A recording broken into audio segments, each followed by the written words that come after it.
So yes people, how are you all, कैसे हो आप सब लोग। आशा करता हूँ गाइस आप लोग बहुत ही बढ़िया हो गए, और मैं बता दूं मैं भी बहुत बढ़िया हूँ। तो सर हम लोगों ने शुरू किया था हमारा चैप्टर नंबर 1.5 जो सबसे इंपॉर्टेंट है आपके सिलेबस में, दैट इज डायरेक्टर। चलो एक बार क्या करेंगे, जो भी हमने लास्ट वाली क्लास में पढ़ा था उसको हम लोग फटाफट रिवाइज कर लेंगे।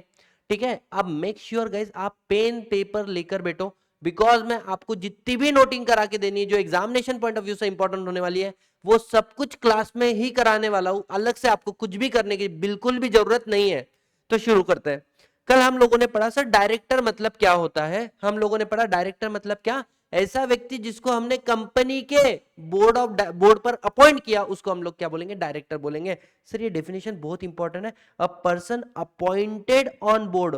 अच्छा मेरे को पता है कि कुछ बच्चों ने लेक्चर ऑर्डर कर दिए हैं लेकिन उनके तक अभी तक बुक मिली नहीं है। सोचो नहीं, ये सेकंड लेक्चर तो बुक अभी तक मिली नहीं है।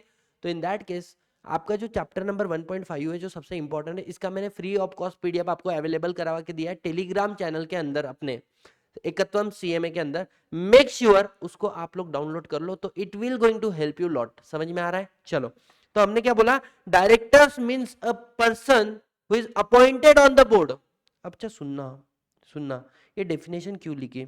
अगर कोई व्यक्ति है जिसको आपने अपने कंपनी के क्या किया है, बोर्ड के ऊपर अपॉइंट किया है, ये है board of director.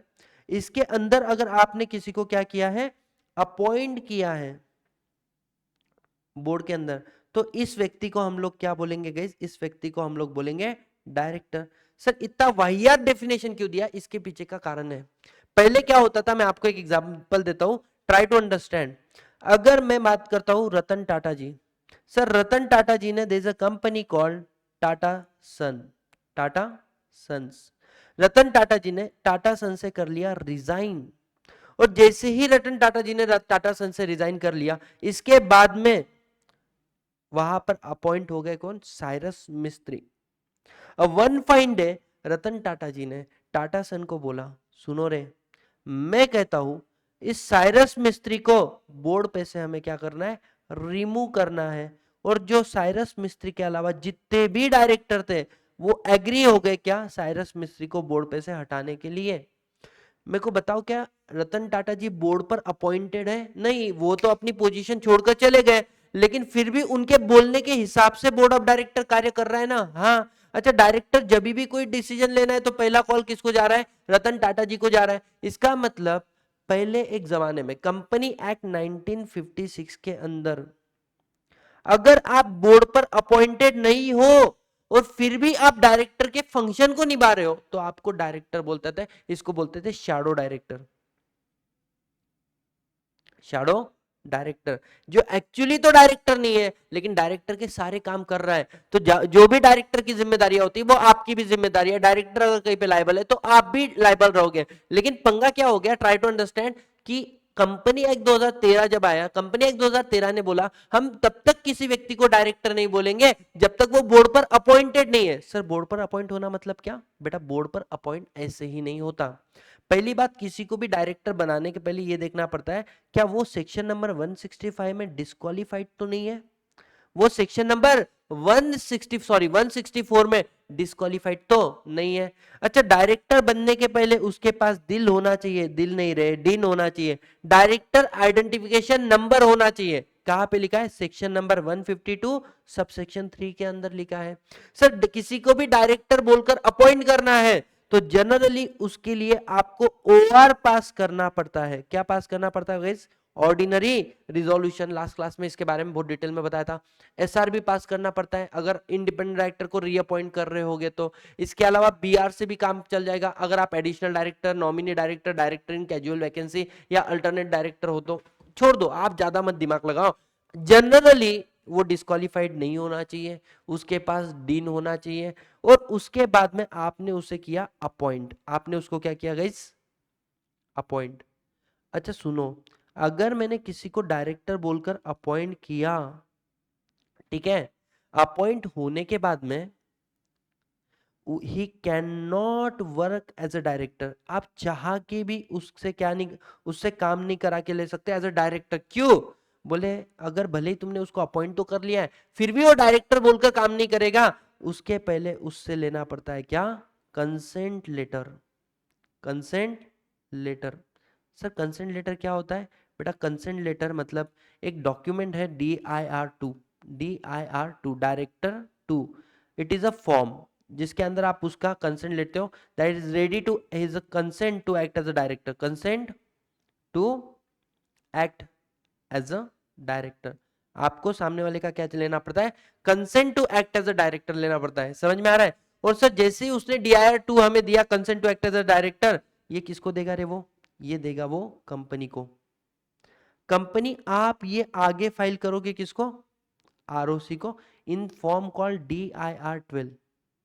DIR12 with in how many days? 30 days. With in 30 days. मतलब सुनो, किसी भी व्यक्ति को डायरेक्टर बोलने के लिए पहले तो वो डिस्क्वालीफाई नहीं होना चाहिए सेक्शन नंबर 164 में। सेक्शन 152 सबसेक्शन 3 बोलता है उसके पास दिन नंबर होना चाहिए। उसके बाद में हमें क्या पास करना पड़ेगा? ऑर्डिनरी रिजोल्यूशन पास करना पड़ेगा। उसके बाद में उसका क्या हो जाएगा? अपॉइंटमेंट हो जाएगा। अपॉइंट होने के बाद भी वो डायरेक्टर बोल के तब तक कार्य नहीं करेगा जब तक वो क्या नहीं देते था? Consent letter in form DIR2। और जो कंसेंट लेटर उसने दिया है वो 30 डेज में आपको आगे किसको देना है? ROC को देना है। उसके बाद में हम बोलेंगे is appointed on the board. मतलब अगर तुम इतनी सारी प्रोसीजर को फॉलो करोगे ना गाइस, इतनी सारी 5 प्रोसीजर को फॉलो करोगे, तब जाके बोलेंगे person is appointed on board. And if you are appointed on a board then only you can act as a director. Guys समझ में आया? बट पुराने कंपनी एक्ट 1956 में although you are not appointed on the board still you can act as a director of the company. Guys समझ में आया? इसी बात को मैंने यहाँ पे लिखा है, a person will be regard as a director only he if he is appointed on the board of the company if he perform all the function of the director but he is not designated, मतलब उसका appointment नहीं हुआ, he is not considered as a director। Director का definition क्या है? Exhaustive है। मतलब sir director का डेफिनेशन किस वर्ड से शुरू हुआ है? मींस। और जब भी डेफिनेशन में मींस वर्ड आता है ना, मतलब जितना लिखा है उतना ही समझना, उससे ज्यादा समझने की जरूरत नहीं है। नहीं है। समझ में आ रहा है? कह दिया सो कह दिया, कह दिया तो कह दिया, बस खत्म। अब आया, हमने बोला सर डायरेक्टर जो होता है वो क्या होना चाहिए? पहली बात बोर्ड पे अपॉइंट होना चाहिए, तभी जाके उसको हम लोग क्या बोलेंगे? डायरेक्टर बोलेंगे। अगर वो बोर्ड पर अपॉइंटेड नहीं है तो उसको हम लोग डायरेक्टर बोलने वाले भी नहीं है। गाइस समझ में आया? ये तो हमने पढ़ा sir.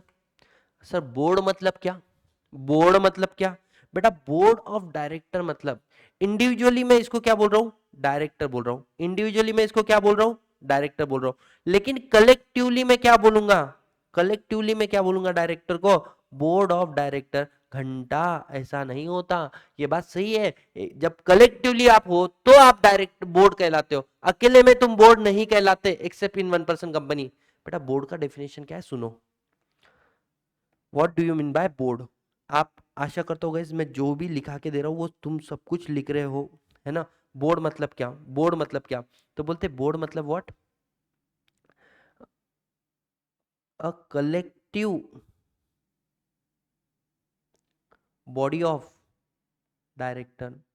A collective body of director को हम लोग बोलते हैं बोर्ड। सर यही तो बात है, एक से ज्यादा।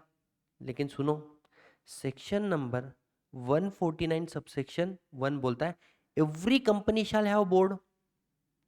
Every company shall have board, मतलब बोर्ड ऑफ डायरेक्टर। हर एक कंपनी में क्या होना चाहिए? बोर्ड होना चाहिए, मतलब बोर्ड ऑफ डायरेक्टर होना चाहिए। मतलब मुझे एक बात बताओ ना, और इन्होंने आगे बोला है कि in case of public company, in case of private company और in case of 1% company, board तब बोला जाएगा जब आपके पास कम से कम 3 डायरेक्टर है कंपनी के अंदर। सर प्राइवेट कंपनी में बोर्ड तब बोला जाएगा जब आपके पास कितने डायरेक्टर है कंपनी के अंदर? 2। सर 1% कंपनी में बोर्ड तब बोला जाएगा जब आपके पास एक डायरेक्टर है। कहां पर? बोर्ड के अंदर। गैस समझ में आया?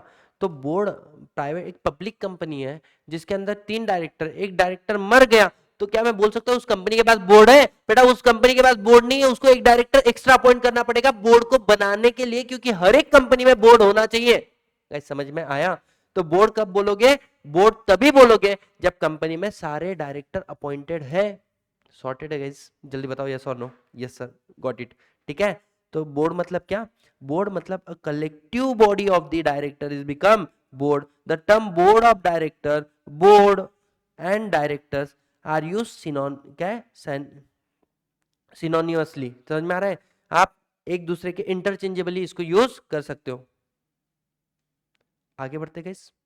अब हमने पढ़ा इंडिपेंडेंट डायरेक्टर मतलब कौन, जिसको सेक्शन नंबर 149 सबसेक्शन 5 के अंदर अपॉइंट करते हैं. इसके बारे में आगे मैं तुमको बताऊंगा. अब क्वेश्चन आता है what is the need of director. बताओ गाइस, मैंने कल पढ़ाया था, नहीं भी लिखा होगा तो आज वापस लिख लो. Need of director, need of director. तो सुनो क्या क्या नीड है गाइस. नंबर 1, शेयर होल्डर जो होते हैं आपकी कंपनी के, आगे लिखो members are large in number. Share holder are large in number. बेटा एक एग्जांपल लिख लेते हैं. रिलायंस इंडस्ट्री लिमिटेड के अंदर लगभग कितने शेयर होल्डर है, 40 लाख अप्रोक्स शेयर होल्डर है. ठीक है. So they do not involve into day to day affairs of the company. वो आके मैनेज कर नहीं पाएगी कंपनी को. सो क्योंकि एंड जो कंपनी है, कंपनी एक आर्टिफिशियल पर्सन है. कंपनी क्या है, एक आर्टिफिशियल पर्सन है. और क्योंकि एक कंपनी आर्टिफिशियल पर्सन है, it can not act itself, it can not act itself. It is, it act through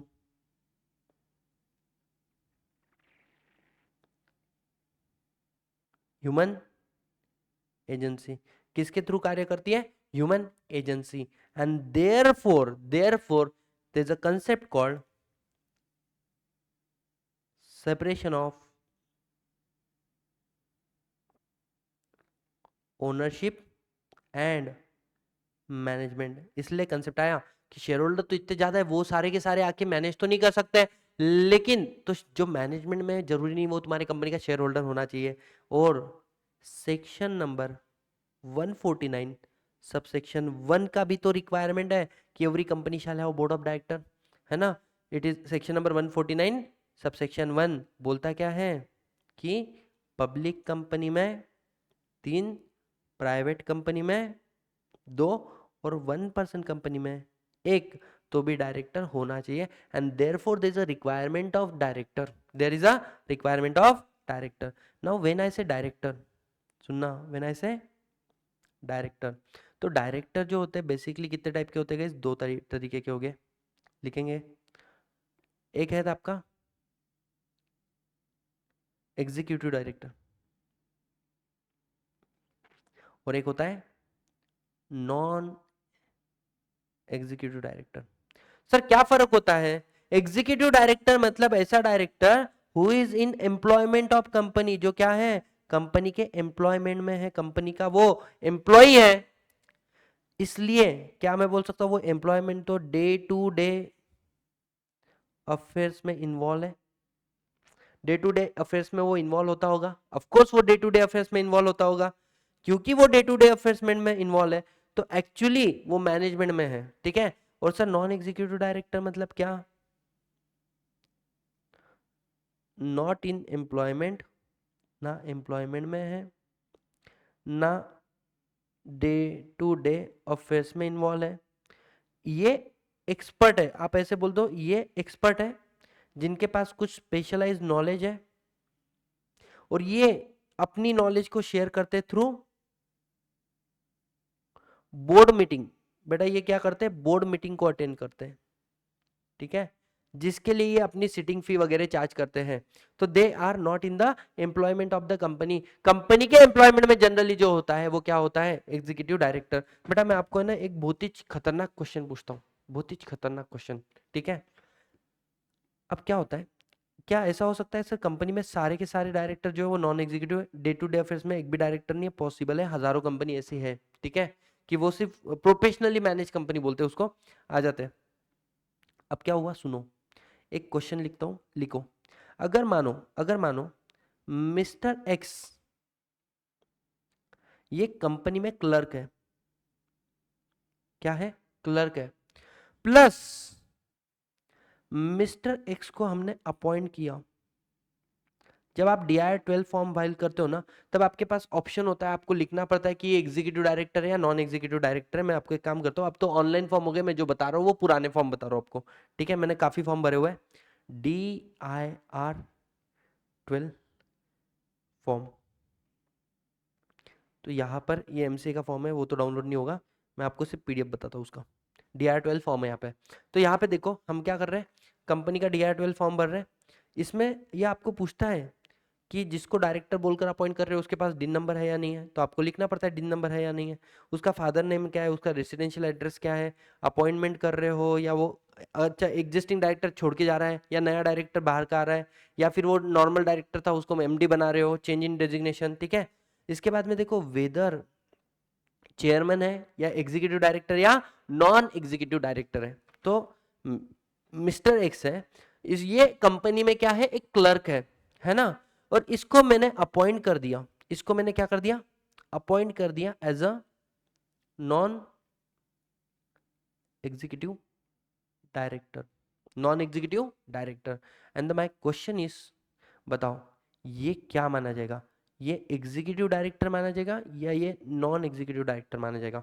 ये मैं रियल लाइफ केस बेस पे तुमको पूछ रहा हूँ, इसके ऊपर केस हुआ था, इसके ऊपर केस हुआ था, क्या लगता है। मैं आपके सामने आंसर भी देता हूँ, ऊपर वाला लिखा हुआ है, बताओ वो एग्जीक्यूटिव डायरेक्टर है या नॉन एग्जीक्यूटिव डायरेक्टर, क्या लगता है आपको। आप बोलोगे सर जिसको हमने अपॉइंट ही नॉन एग्जीक्यूटिव डायरेक्टर बोलकर किया है वो तो हमारा क्या होना चाहिए, non executive director. You should not think like this. Definition पढ़ो। अगर आप डायरेक्टर तो आप तभी कहलाओगे जब आपको अपॉइंट किया है, तो क्या आपका अपॉइंटमेंट हुआ है एज अ डायरेक्टर, बोलो हाँ या ना। यहां पर भी हम लोग ये पॉइंट कॉमन रहेंगे कि आपका अपॉइंटमेंट होना चाहिए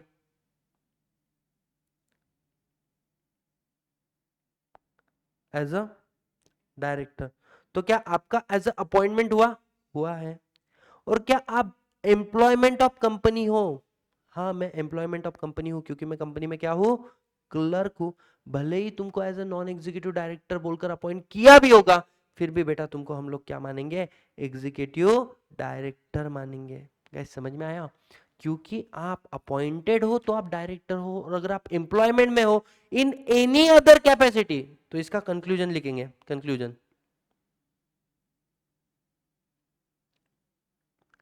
person appointed as a non executive director लिखेंगे, person appointed as a non-executive director but also in employment of company in any other capacity consider as executive director. Guys बताओ क्या ये point आप लोगों के लिए नया नहीं था। अब मैं सच्ची बता रहा हूँ, ये वाला पॉइंट जाके आप अपने टीचर को भी पूछ लोगे, किसी और के टीचर को भी पूछ लोगे, वो तो बोलेगा director appointed as a non executive director will remain as a non executive director. घंटा नहीं, ऐसा नहीं होता। समझ में आया। तो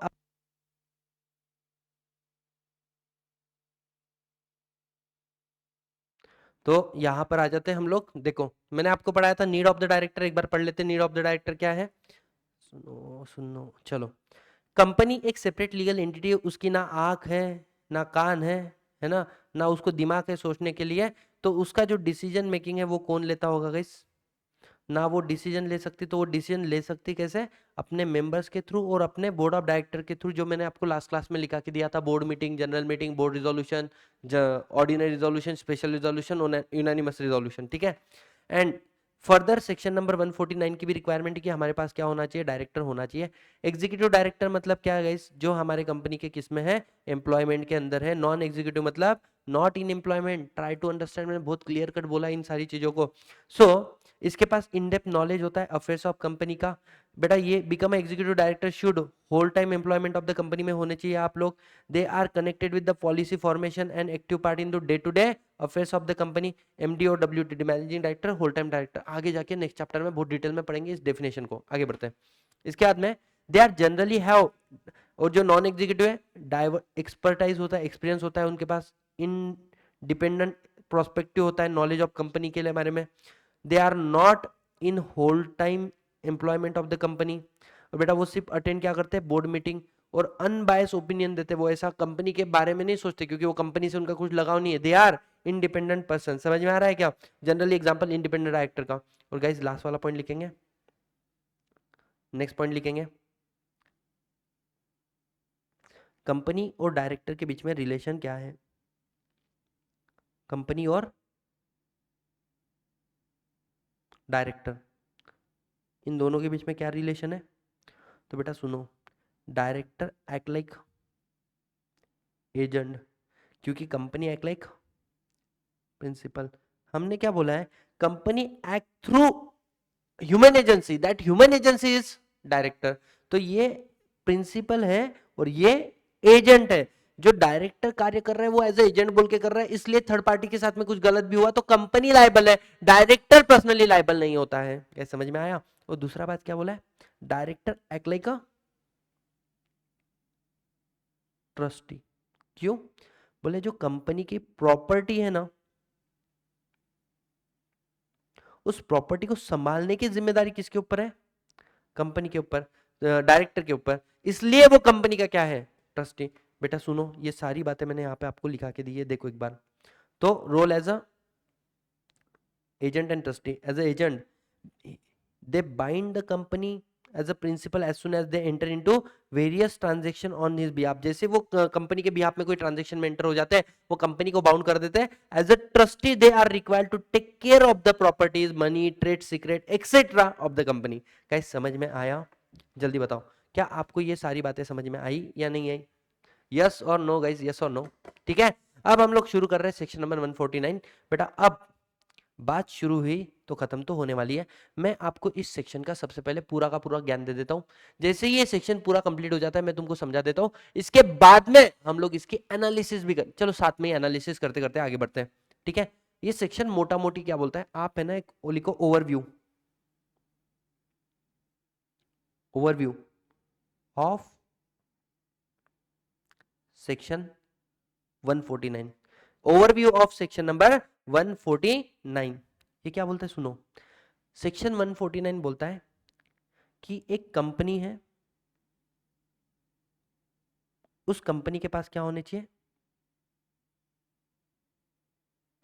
minimum number of director. Every company shall have minimum number of director. कितने होते हैं गाइस, कितने होते हैं? ये मिडल ऑफ द पेज में लिखना आप, मिनिमम नंबर ऑफ डायरेक्टर कितने होते हैं, मिनिमम नंबर ऑफ डायरेक्टर 3, 2, 1। इसलिए नहीं लिखा रहा हूं क्योंकि हमने लास्ट क्लास में बहुत ज्यादा डिटेल में पढ़ा है। ठीक है, और sir maximum number of director company में कितने होते हैं? Maximum number of director 15, maximum number of director 15 होते हैं।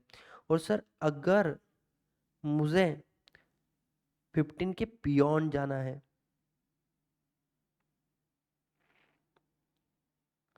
मेरे को 15 से ज्यादा डायरेक्टर अपॉइंट करना है, तो यहां पे लिखेंगे step 1, pass special resolution under section 149 subsection 1, pass special resolution under section 149 subsection 1। और स्टेप 2, अपॉइंट डायरेक्टर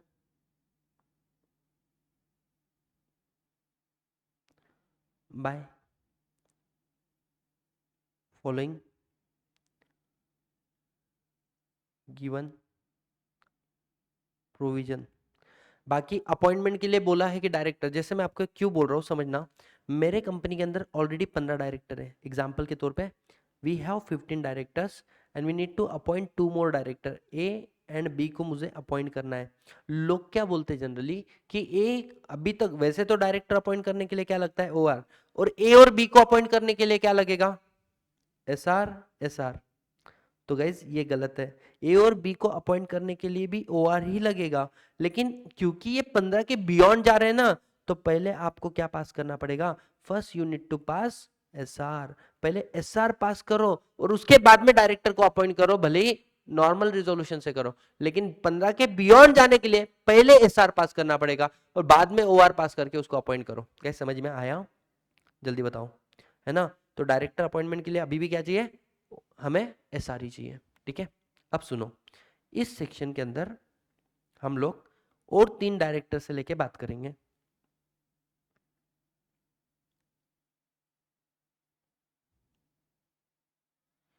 नंबर 1 ये बात करता है, एक कंसेप्ट आता है गाइस, हम लोग पढ़ेंगे वुमेन डायरेक्टर। वुमेन डायरेक्टर कि हर एक कंपनी में क्या होनी चाहिए? एक महिला डायरेक्टर होनी चाहिए। क्यों होनी चाहिए उसका लॉजिक मैं आपको बताऊंगा।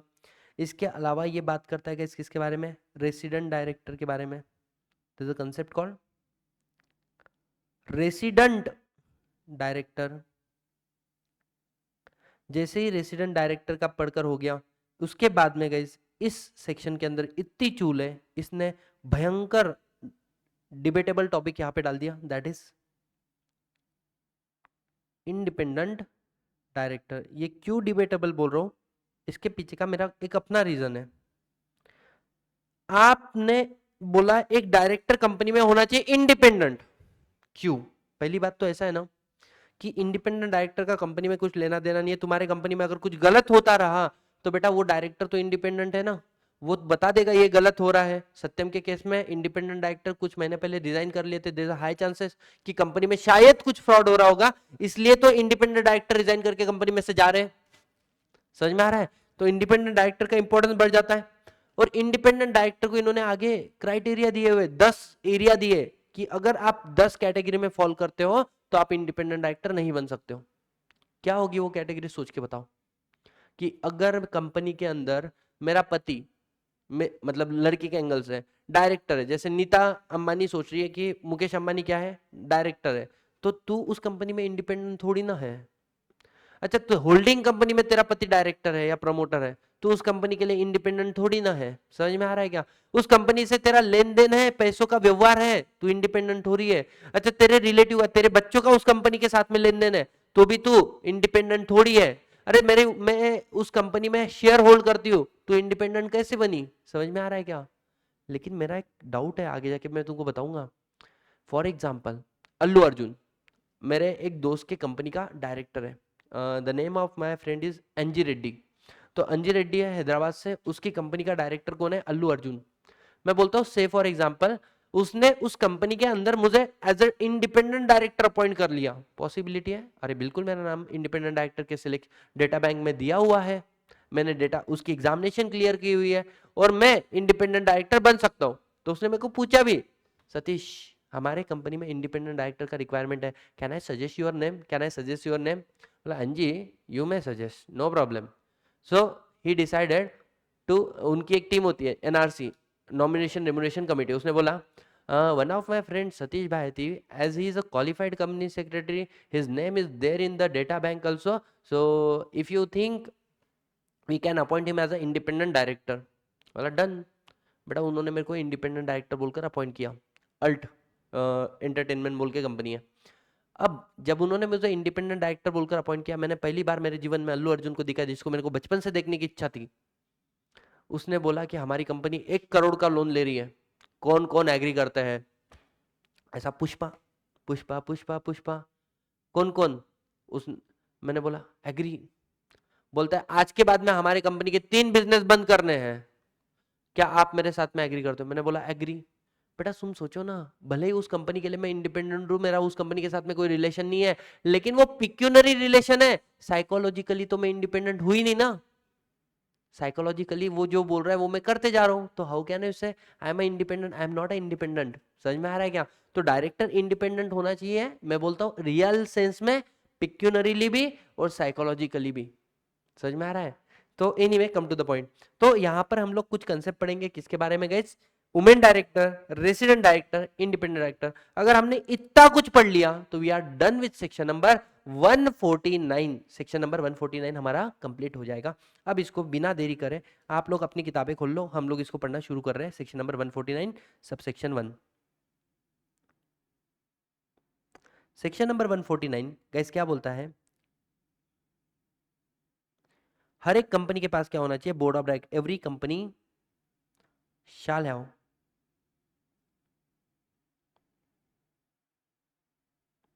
Board of director. हर एक कंपनी के पास क्या होना चाहिए, बोर्ड ऑफ डायरेक्टर होना चाहिए। और सर कितना, इन केस ऑफ 10 बार लिख लिया सर अब ये है ना, अब इसके बाद में नहीं लिखेंगे बेटा। इन case of public company 3, 2, private में 1 पर्सन कंपनी में 1 डायरेक्टर। और सर इसको मैं बड़ा बड़ा के कितना कर सकता हूं, इसको बड़ा बड़ा के आप कितना कर सकते हो, maximum number of director guys 15। And go beyond अगर आपको 15 से ज्यादा चाहिए, फर्स्ट पास स्पेशल रिजोल्यूशन। तो पहले आपको पास करना पड़ेगा क्या, स्पेशल रिजोल्यूशन। ठीक है, अब इंपॉर्टेंट बात मैं आपको बता रहा हूं, this limit of 15 not applicable, not applicable. मतलब मैक्सिमम 15 डायरेक्टर हो सकते हैं, उसके बाद में एसआर पास करना पड़ेगा।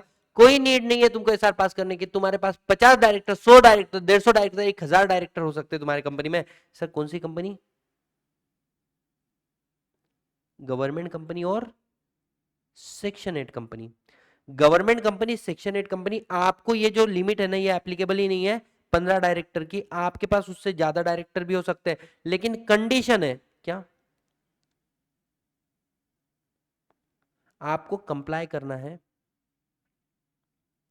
Section number 92, section number 92 and guys section number 137। Section number 92 annual return के बारे में और section number 137 guys financial statement के बारे में। मैं ये सेक्शन आपको एक बार बोलूंगा क्योंकि वैसे तो हम लोगों ने ये इंटर लेवल पे पढ़ा हुआ है, फाइनल लेवल पे एक्चुअली अलग से पढ़ाने की बिल्कुल भी जरूरत नहीं है, फिर भी मैं आपको बता रहा हूँ सुनना। ये सेक्शन बोलता क्या है, तो आपके पास समय यहाँ पर अपन देखते जगह कहाँ पे है,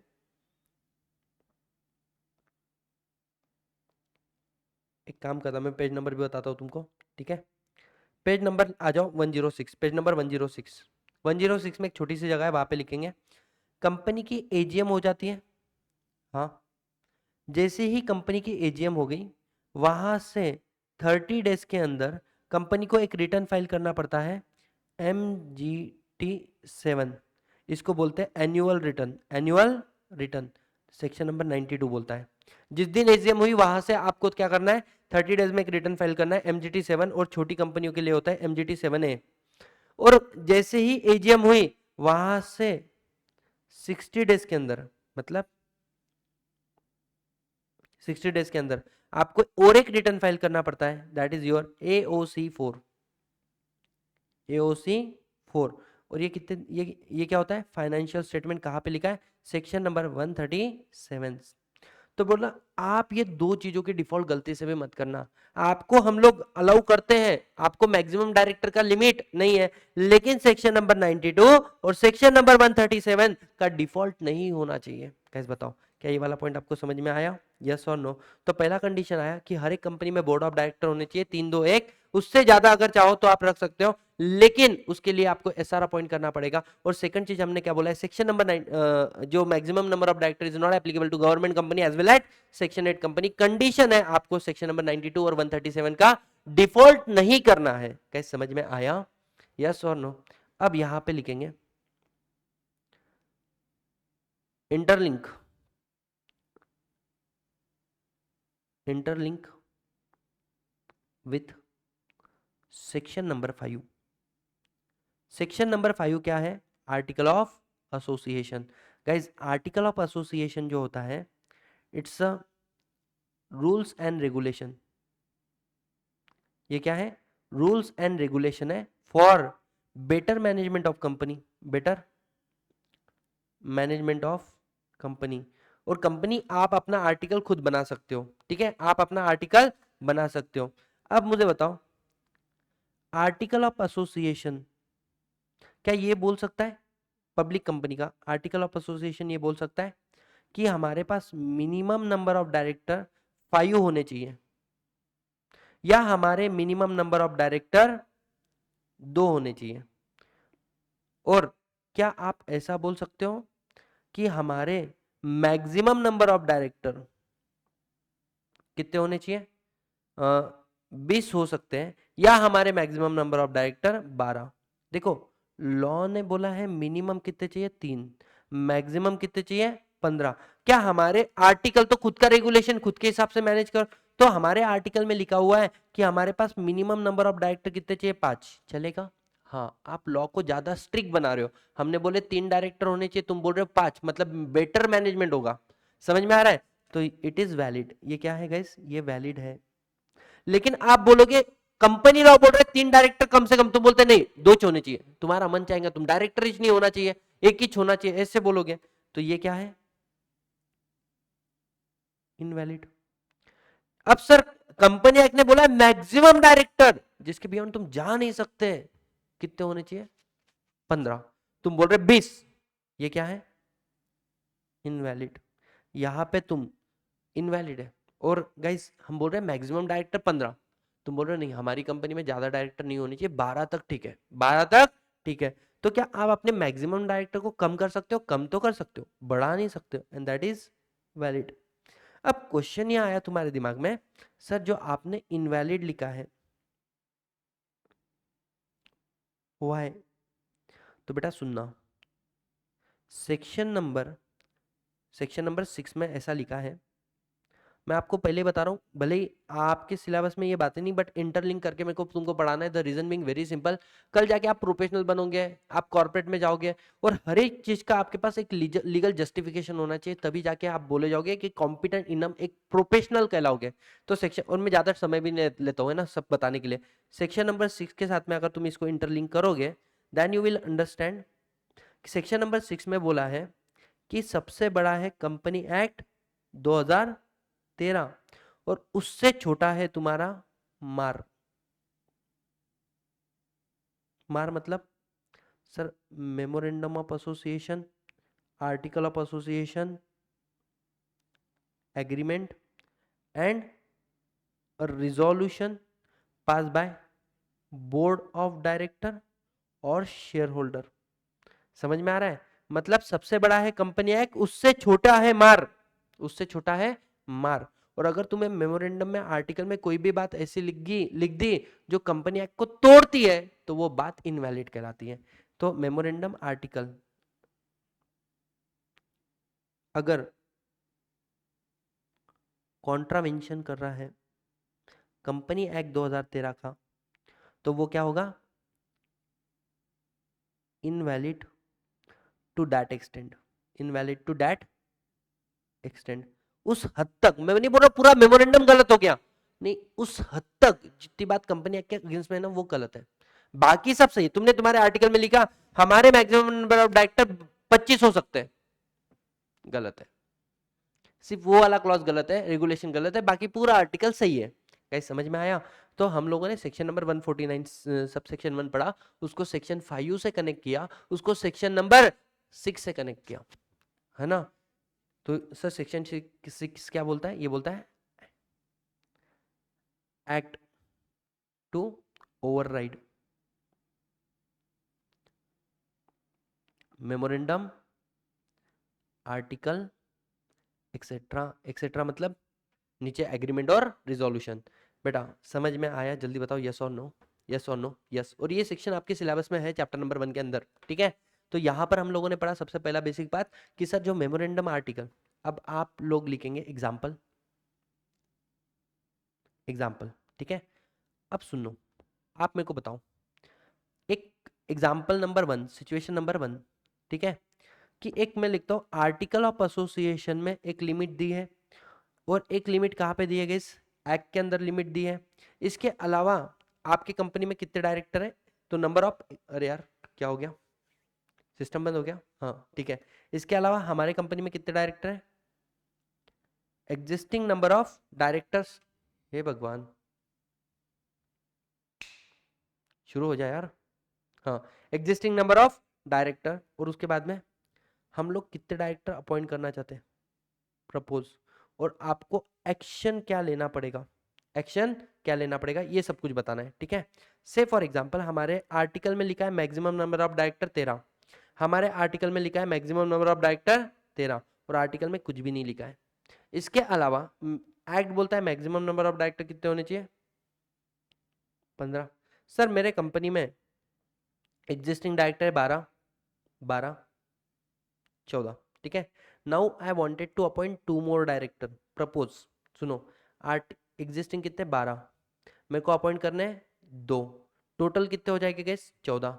14 जो है ये एक्ट के तो अंदर है लेकिन मेमोरेंडम के आर्टिकल के बाहर है ना। हाँ, तो अब क्या करना पड़ेगा आपको, आपका आर्टिकल अल्टर करना पड़ेगा। तो यहाँ पे alteration of article of association, और सर आर्टिकल को एसोसिएशन करने के लिए है सेक्शन नंबर 14, आपको अपने आर्टिकल को पहले चेंज करना पड़ेगा, ठीक है। नाउ सपोज मेरे कंपनी में कितने डायरेक्टर है 12, I wanted to appoint how many more director, 4 more director. जैसे ही 4 डायरेक्टर एक्स्ट्रा अपॉइंट करूंगा तो टोटल कितने हो जाएंगे गाइस, ये हो जाते थे 14 टोटल। अब ये टोटल कितने हो जाएंगे, यहाँ पे टोटल हो जाएंगे मेरे 16। जैसे ही 16 बोलूंगा, क्या मैं बोल सकता हूँ मेरे आर्टिकल की भी लिमिट के बाहर है और मेरे एक्ट की लिमिट के भी बाहर है। हाँ, और जब भी आप आर्टिकल चेंज करते हो तो आर्टिकल चेंज करने के लिए एसआर ही चाहिए होता है, स्पेशल रिजोल्यूशन, ठीक है।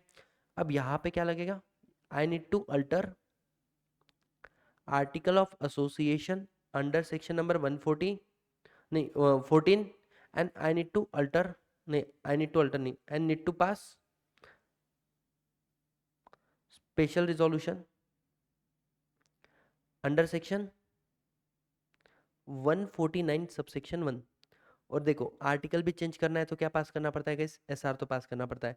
मतलब इस वाली केस में 2 बार, 2 टाइम एसआर, 2 बार एसआर पास करना पड़ेगा। एक बार आर्टिकल आर्टिकल को चेंज करने के लिए और एक बार अपने मैक्सिमम नंबर ऑफ डायरेक्टर की लिमिट को पास कर रहे हैं इसलिए, ठीक है।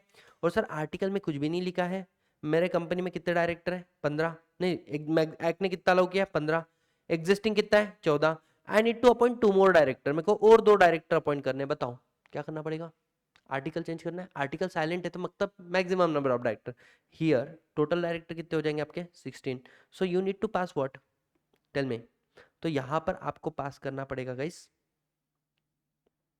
Special resolution, just a special resolution under section 149 subsection 1। ये टू द एक्सटेंट पॉसिबल, मैंने आपको क्या बता दिया है, सेक्शन नंबर 149 सबसेक्शन 1 दिखने में बड़ा छोटा सा दिख रहा होगा, लेकिन उसकी कनेक्टिविटी देखो आप कितनी ज्यादा, और एग्जाम में यही से सारे क्वेश्चन बन के आपके लिए आने वाले हैं, ठीक है। बताओ क्या ये वाला बात आपको समझ में आया, यस और नो। तो अब हम लोग पढ़ेंगे यहां पर second provision section number 149 subsection 2 का। ये क्या बोलता है, सुनो एकदम आराम से फोकस करना गाइस। ये बोलता है कि सर अगर कोई कंपनी है, हर एक कंपनी में नहीं, इन्होंने बोला कुछ प्रिस्क्राइब कंपनी है, कुछ प्रिस्क्राइब कंपनी है जिसके अंदर we need what, women director. हमारे पास कौन आना चाहिए, वुमेन डायरेक्टर। और बेटा वुमेन डायरेक्टर के सिर्फ 3 पॉइंट याद रखना है आप लोगों ने, वुमेन डायरेक्टर के 3 पॉइंट याद रखेंगे। नंबर 1 एप्लीकेबिलिटी, दूसरा आपको याद रखना है वुमेन डायरेक्टर की वैकेंसी, और तीसरा इन केस ऑफ न्यू कंपनी जिसको वुमेन डायरेक्टर एप्लीकेबल है। ये 3 बातें अगर याद रख ली तो काफी है, समझना। तीनों बातों को मैं बताता हूँ। पहली बात तो हम बात करेंगे वुमेन डायरेक्टर एप्लीकेबल किसको है, किस कंपनी को वुमेन डायरेक्टर एप्लीकेबल है, और तीनों बातों में एक साथ में ही आपको एक्सप्लेन कर देता हूँ, ठीक है। उसके नीचे उसके एग्जाम्पल लिख देना। चलो लिखेंगे वुमेन डायरेक्टर एप्लीकेबल किसको है, एप्लीकेबल क्या हर एक कंपनी में वुमेन डायरेक्टर होना जरूरी है। पहली बात वुमेन डायरेक्टर का प्रोविजन लाया क्यों, बोलो क्यों, अरे बोलना क्यों। देखो सी वेरी सिंपल, 4 दोस्त है, लड़के सारे लोंडे हैं, कैसे बात करते रहे, तेरी माँ का, तेरी बाप का, तेरी बहन का, है ना। इसके नीचे और भी बहुत होता है। वो अपने बीच में एक आधी लड़की है जो अननोन है, तो वहां पे बात करने का तरीका बदल जाता है। अच्छा नोन भी होगी, सोच मैं मेरे दोस्त के साथ में गाली गलौज में बात करता हूँ, मेरी वाइफ मेरे साथ में खड़ी है, क्या मैं उससे गाली गलौज में बात करूंगा या वो मेरा दोस्त मेरे से गाली गलौज में बात करेगा, नहीं।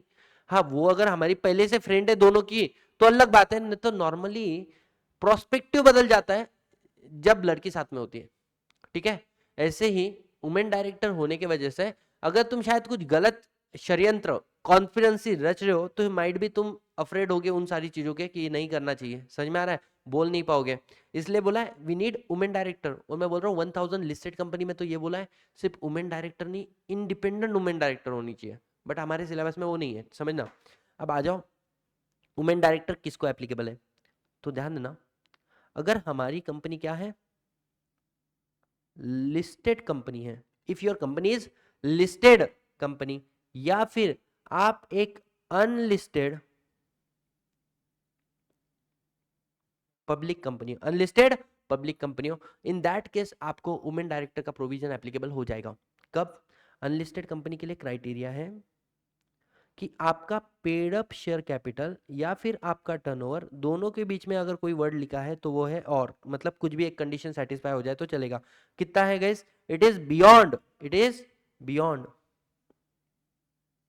100 CR और इक्वल टू 100 CR और बियॉन्ड 300 CR और इक्वल टू 300 CR। मतलब आप बहुत बड़ी कंपनी होनी चाहिए अगर आपको वुमेन डायरेक्टर एप्लीकेबल होगी तो, नहीं तो आपको वुमेन डायरेक्टर का प्रोविजन एप्लीकेबल नहीं होगा। ठीक है, यहां पर आ जाते हैं सेकंड पॉइंट। अगर सर कोई न्यूली इनकॉर्पोरेटेड कंपनी है, अगर कोई कंपनी नई नई बनी है और मानो वो बनते ही उसका paid up share capital 100 crore का था, मतलब इतनी भयंकर, या सर टर्नओवर तो इमीडिएट होता ही नहीं है, पहली बात तो ये बात समझना तुम लोग, है ना। तो अगर आप न्यूली इनकॉर्पोरेट कंपनी हो जिसको वुमेन डायरेक्टर के प्रोविजन एप्लीकेबल है, तो आपको कितना समय मिलता है? आपको 6 महीने का समय मिलता है from 6 month from date of incorporation. जिस दिन इनकॉर्पोरेशन, जैसे 1 जनवरी को इनकॉर्पोरेशन हुई तो 30 जून तक मैक्सिमम, उस तारीख तक आपको वुमेन डायरेक्टर अपॉइंट करना पड़ेगा, अगर जन्मते बराबर तुम्हारा पेड अप शेयर कैपिटल इतना बड़ा है। पेड अप शेयर कैपिटल की बात कर रहा मैं, ठीक है। इसके अलावा गाइस तीसरी बात क्या बोली हुई है कि अगर मान के चलो तुमने वुमेन डायरेक्टर को अपॉइंट किया था 1 साल के लिए और उसके पहले वो छोड़कर चली गई, मतलब अगर इंटरमीडिएट वैकेंसी आ गई, इंटरमीडिएट वैकेंसी अगर आ जाती है किसकी? वुमेन डायरेक्टर की, तो आपके पास समय होता है। अगर वैकेंसी अराइज हुई है ना, वैकेंसी अराइज हुई है in the place of women director, है ना। पहली बात तो कितनी वुमेन डायरेक्टर होना चाहिए, ये इंपॉर्टेंट सबसे,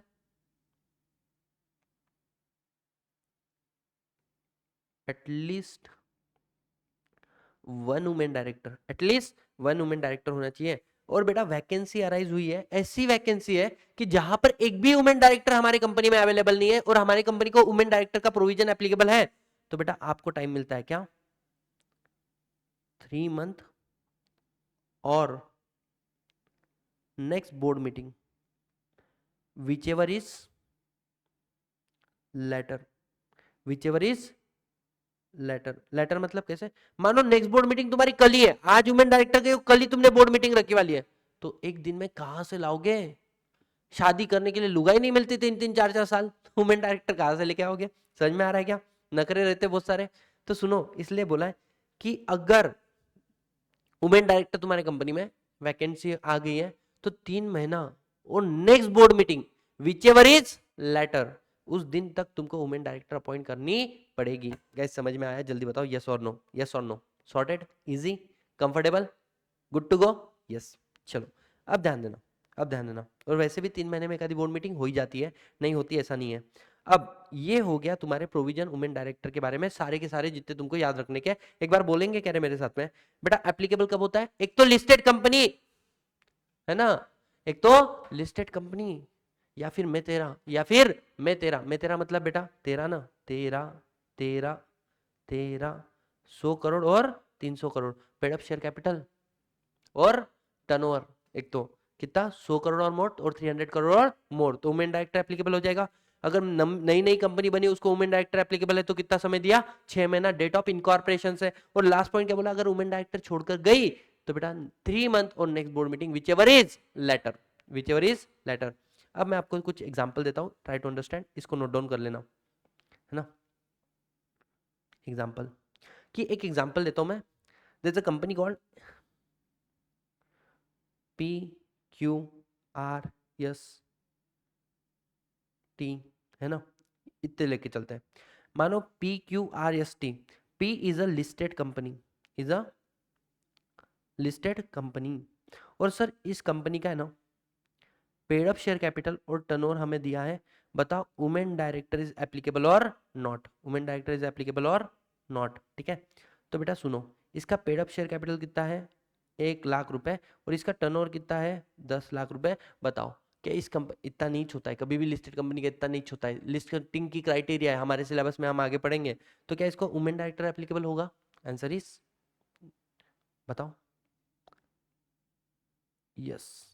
if you are a listed company ना, नो मैटर तुम्हारा पेड अप शेयर कैपिटल कितना है, तुम्हारा टर्नओवर कितना है, तुम्हारा कोई नहीं देखेगा कितना कितना है, तुम हो जितने लिस्टेड, तुमको वुमेन डायरेक्टर एप्लीकेबल हो जाएगा। ठीक है। पीक्यूआर प्राइवेट, क्यू जो है ना, it's a private company, it's a private company, लेकिन इसका पेड अप शेयर कैपिटल कितना है मालूम है क्या? अपने को 100-300 देखना था ना, इसका पेड अप शेयर कैपिटल है 200 करोड़, और इसका टर्नओवर है गैस 500 करोड़। बताओ क्या इसको वुमेन डायरेक्टर एप्लीकेबल होगा? हाँ या ना? 100 करोड़ और 300 करोड़ दोनों के ऊपर है। Answer is yes, no, you are a private company. Private company को वुमेन डायरेक्टर नहीं है, अनलिस्टेड पब्लिक कंपनी को वुमेन डायरेक्टर एप्लीकेबल होता है। अच्छा सर, ठीक है ठीक है। तो अब जो कंपनी है वो अनलिस्टेड पब्लिक कंपनी है। एक कंपनी का पेड अप शेयर कैपिटल है 99 करोड़, टर्नओवर है गाइस 299 करोड़। बताओ applicable not applicable? Not applicable. Sir paid up share capital हमारा हो गया 100 करोड़, और टर्नओवर अभी भी करोड़ ही है, क्या एप्लीकेबल हो जाएगा? यस, क्योंकि दोनों के बीच में और है, एक कंडीशन सेटिस्फाई होनी चाहिए। और बेटा नेक्स्ट वाला कि मेरा पेड अप शेयर कैपिटल तो 99 करोड़ है, टर्नओवर मेरा 300 करोड़ हो गया है, क्या एप्लीकेबल है? Answer is yes. तो ये सारे पॉसिबल सर्कमस्टेंसेस थे। नंबर 1 हमने देखा लिस्टेड कंपनी इसलिए एप्लीकेबल है। नो क्यों बोला है? क्योंकि प्राइवेट है। यहाँ पे नो क्यों बोला है? क्योंकि दोनों भी लिमिट के अंदर है। यहाँ पे यस क्यों बोला है? इसको ये वाला लिमिट हिट हो गया है। और यहाँ पे यस क्यों बोला है? ये वाला लिमिट हिट हो चुका है। गाइस बताओ क्या आपको ये वाला कंसेप्ट समझ में आया अच्छे से? So this is about applicability of the women director. ये है वुमेन डायरेक्टर की एप्लीकेबिलिटी। ठीक है, ये हो गए वुमेन डायरेक्टर की एप्लीकेबिलिटी। अब क्वेश्चन आया गाइस कि वैकेंसी ऑफ वुमेन डायरेक्टर अगर होता है, तो वैकेंसी ऑफ वुमेन डायरेक्टर के लिए भी मैं आपको 2 से 3 केस स्टडी बता दूंगा। ठीक है, चलो लिखेंगे vacancy, vacancy of the women director. अब देखो बहुत इंपॉर्टेंट है, क्योंकि एग्जाम में यहां से क्वेश्चन बन सकते हैं। समझ में आ रहा है? तो एग्जाम्पल के पॉइंट ऑफ व्यू से अगर आप देखो, ठीक है, 3 क्वेश्चन यहां से बन सकते हैं जो मैं आपको देता हूं। सिचुएशन नंबर 1, सिचुएशन नंबर 2 और सिचुएशन नंबर 3। सिचुएशन 1 क्या बोलता है गैस, सुनना। सिचुएशन 1 बोलता है कि मानो हमारी कंपनी में वुमेन डायरेक्टर थी जो रिजाइन कर दी 1 सितंबर 25 को, 1 सितंबर 25 को। बताओ। और हमारी कंपनी का दूसरा डेटा है, हमारी कंपनी में बोर्ड मीटिंग हुई है 29 अक्टूबर 25 को। मैं आपको बताऊं 29 अक्टूबर तुम मेरे मुंह से बार बार सुनोगे, रीजन बिंग मैं चाहता हूं कि तुम्हारे विश आवे, तुम्हारे स्टोरी के ऊपर स्टेटस लगे, उस दिन अपना बर्थडे होता है। ठीक है, आ जाओ। तो अब बताओ कब तक अपॉइंट करोगे वुमेन डायरेक्टर को? वुमेन डायरेक्टर का कंडीशन ऐसा है 3 month from the date of resignation और नेक्स्ट बोर्ड मीटिंग। बेटा ये क्या है तुम्हारी?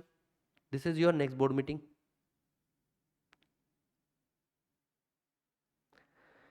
अब क्वेश्चन ये आया 3 महीने कब हो रहे बताओ? 3 महीने, 3 मंथ बोला है। तो अगर 1 सितंबर है, अक्टूबर नवंबर दिसंबर, तो 31 दिसंबर, 31 दिसंबर 25 यहाँ पे कंप्लीट होते हैं आपके 3 मंथ। और हमने बोला था विच एवर इज लेटर, तो this will be the last date for appointment of women director. Women director को अपॉइंट करने का जो लास्ट डेट रहेगा ना, दिस इज द डेट। समझ में आ रहा है? नेक्स्ट पॉइंट आ रहा है तुम्हारा क्या, से फॉर एग्जाम्पल यहां पर अपन एक क्वेश्चन लेते हैं सेम, कि जो वुमेन डायरेक्टर है वो रिजाइन कर दी है या उसकी डेथ हो गई है 1 सितंबर 25 को। ठीक है, और हमारी जो नेक्स्ट बोर्ड मीटिंग हुई है ना,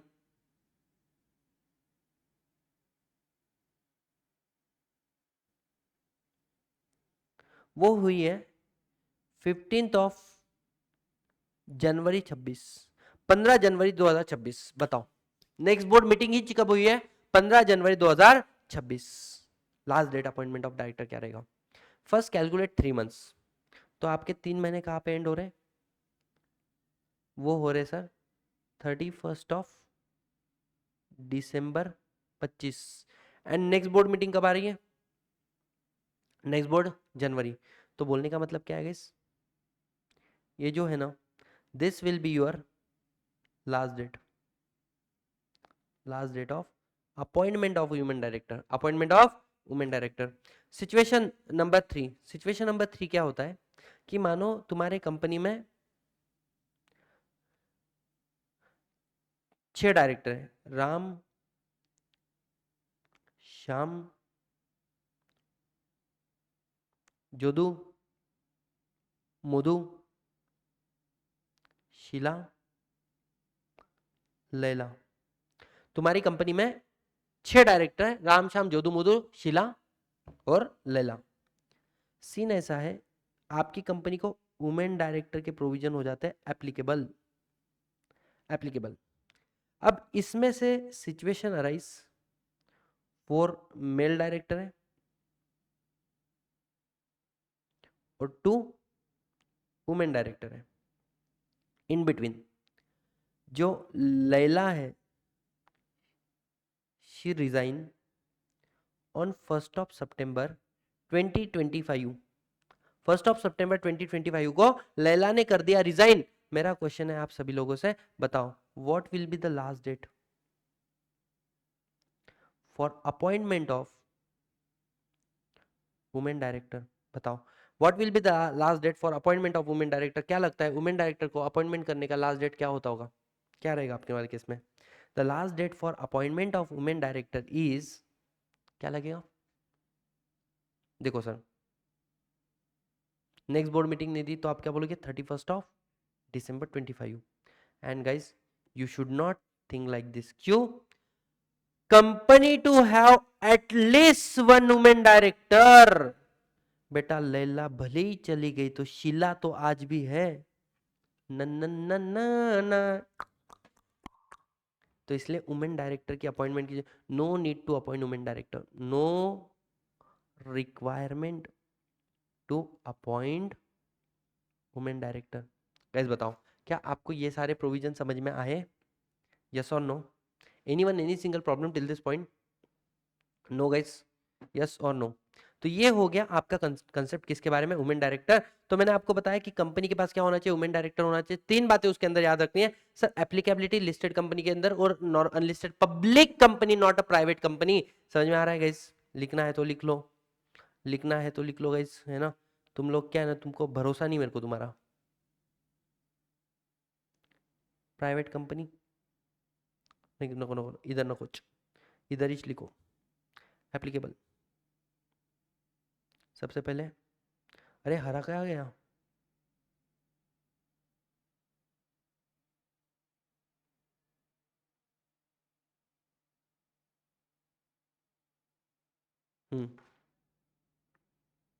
यहां पर मैं लिखता हूं प्राइवेट कंपनी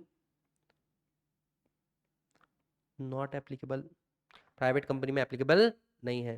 गैस बताओ क्या मैं मान सकता हूँ? मैंने पूरा बहुत डिटेल में बताया। अगर आपको विश्वास नहीं होता तो एक बार आ जाओ अपने प्यारे से नोट्स के ऊपर, देखो क्या लिखा है। Public company, every company shall have board of director, जो इंडिविजुअल होने चाहिए एज अ डायरेक्टर। लॉजिक मैंने कल बताया था, number of director number of members के पीछे का। प्राइवेट कंपनी और 1 person company minimum 3 to 1, maximum 15 15 15, more than 15 हो सकता है after passing special resolution. Section 8 company और गवर्नमेंट कंपनी को ये प्रोविजन एप्लीकेबल नहीं है। 92 और 137 का कंप्लायंस कर लेना। सेकंड प्रोविजन वुमेन डायरेक्टर का बोलता है कि एटलीस्ट 1 वुमेन डायरेक्टर होना चाहिए किस कंपनी में? लिस्टेड कंपनी या फिर ऐसी public company, other public company जिसका 100 और 300 या उससे ज्यादा है क्या पेड अप और टर्नओवर। और बेटा ये कब का देखना है? लेटेस्ट बैलेंस शीट के हिसाब से देखना, ऑडिटेड फाइनेंशियल स्टेटमेंट के हिसाब से देखना है। और अगर newly incorporate company within 6 month from the date of the incorporation करना पड़ेगा। इंटरमीडिएटरी वैकेंसी अगर अराइज हो गया ना तो आपको 3 महीने के अंदर और next board meeting whichever is later. और सर जो मैंने आपको एग्जांपल दिए वो आपके एग्जाम के क्वेश्चन है। शॉकिंग ना? वो आपके एग्जाम के क्वेश्चन है जो मैंने आपको एग्जांपल बोल के दिए, समझ में आया? चलो बढ़िया है। अब आ जाते हैं गाइस, हम लोग नया कंसेप्ट पढ़ेंगे, that is your resident director. What I am telling you, resident director. अब रेसिडेंट डायरेक्टर का कंसेप्ट क्या है गाइस, लिखेंगे सेक्शन नंबर 149 सबसेक्शन किसके अंदर, 3 के अंदर लिखा हुआ है। 2 सर, 2 ट्रांजिशन प्रोविजन है, मतलब पुराना कंपनी एक्ट जब नया आया, पुराने कंपनी को इन लिमिट के साथ में ऑक्यूपाई करने के लिए टाइम दिया रहता है, इररिलेवेंट हो गया समझो। अब आ जाओ, देखो शादी होने के बाद में लड़की को अपन नए घर में भेजते हैं, तो उसको एडजस्ट होने के लिए पहले 6 महीने देते हैं ना। जैसे मेरी लुगाई को भी बोला था, देखो 6 महीने तक साड़ी नहीं पहनते, इट्स ओके, बाद में पहनते आनी चाहिए, तो 6 महीना एडजस्टमेंट का टाइम दिया था ना।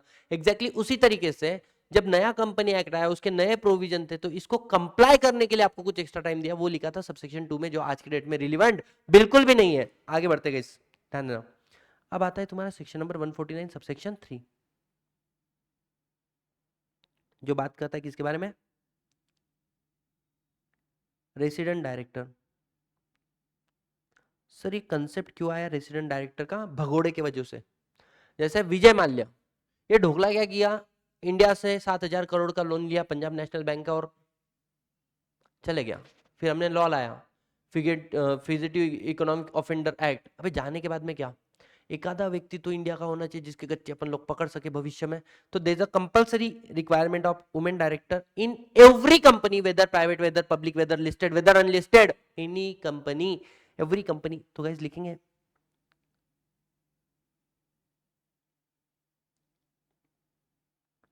क्या बोला है, every company to have resident director. हर एक कंपनी के पास क्या होना चाहिए, रेसिडेंट डायरेक्टर होना चाहिए। और सर रेसिडेंट का मतलब क्या होता है, तो बोले रेसिडेंट का मतलब बड़ा सिंपल है, जो इंडिया में कितने दिन रहा है, 182 डेज ड्यूरिंग फाइनेंशियल ईयर। अच्छा मैं तुमको एक क्वेश्चन पूछता हूँ, मुझे आंसर दो, ठीक है? एटलीस्ट एक रेसिडेंट डायरेक्टर होना चाहिए, एटलीस्ट एक रेसिडेंट डायरेक्टर होना चाहिए। क्वेश्चन आया कि मानो मेरे पास आया टॉम क्रूज, मेरे पास आया डोनिया, डोनिया मतलब डोनाल्ड ट्रंप है ना, और उसके बाद में मेरे पास और कौन आ गया, जस्टिन बेबर, जस्टिन बेबर, और आ गया विल स्मिथ, और आ गया कौन, विल स्मिथ, और कौन आ गई, शकीरा। ये लोग आके बोलते हैं, ये लोग आके बोल रहे हैं कि हमें इंडिया में कंपनी खोलनी है, हमें इंडिया में कंपनी खोलनी है, और बोले यही लोग हमारे कंपनी के क्या रहेंगे, शेयर होल्डर भी रहेंगे, डायरेक्टर भी रहेंगे, शेयर होल्डर भी रहेंगे, डायरेक्टर भी रहेंगे, है सच क्वेश्चन। और इसके अलावा इनको किसी और को लेना नहीं है। बताओ क्या इनको इंडिया में कंपनी खोलने दे सकते, नहीं दे सकते? इनको इंडिया में कंपनी खोलने दे सकते कि नहीं दे सकते, क्या लगता है आपको? अरे बोला मंडळी, काय करू शकतो की नहीं करू शकतो, क्या लगता है आपको, खोलने देंगे या नहीं देंगे? आप क्या बोलोगे, सॉरी सर एटलीस्ट एक रेसिडेंट डायरेक्टर होना चाहिए। अरे हाँ या ना, तो इनको कंपनी खोलने नहीं देंगे। You should not think like this. क्यों सर? बेटा प्रीसीडिंग फाइनेंशियल ईयर में 182 डेज नहीं बोला है, ड्यूरिंग द फाइनेंशियल ईयर। मतलब सर सुनो, जब फाइनेंशियल एंड होगा ना, उस दिन तक कम से कम 182 डेज इंडिया में रहने चाहिए। समझ में आ रहा है? मतलब मानो ये लोग कंपनी खोल रहे कब, 1 अप्रैल 25 को, फाइनेंशियल ईयर कब एंड हो रहा है, 31 मार्च 26 को। आपको अगले साल में से किसी ना किसी को एटलीस्ट इंडिया में 182 दिन रहना पड़ेगा। कैसे, समझ में आया? Who stay in India equal to more than 180, एक का मतलब ये स्टार्टिंग इनकॉर्पोरेशन के समय में नहीं देखते एक 182 डेज है या नहीं है, जब ईयर खत्म होगा एक तो भी डायरेक्टर का स्टेटस रेसिडेंशियल होना चाहिए। कैसे बताओ, क्या समझ में आया आपको? तो ये हो गया आपका रेसिडेंट डायरेक्टर। लेकिन सर मेरे को एक बात बताओ, इन लोगों ने जो कंपनी खोली वो कंपनी इनकॉर्पोरेट कब हुई? कंपनी इनकॉर्पोरेट हुई let's say in the month of July, ठीक है? तो यहां पे लिखेंगे guys, this requirement of 182 days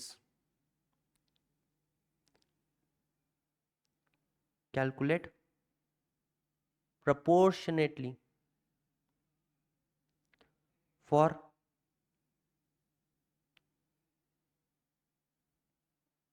year of incorporation, year of incorporation। जो आपका ईयर ऑफ इनकॉर्पोरेशन है ना, सुनो, उसके लिए इस रिक्वायरमेंट को कैसे देखेंगे, प्रोपोर्शनेटली देखेंगे। सर प्रोपोर्शनेटली देखने का मतलब क्या, प्रोपोर्शनेटली देखने का मतलब क्या, मान के चलो हम लोगों की कंपनी इनकॉर्पोरेटेड हुई है ऑन 15th ऑफ जुलाई 25 को। कब हुई गई, 15th ऑफ जुलाई 25 को।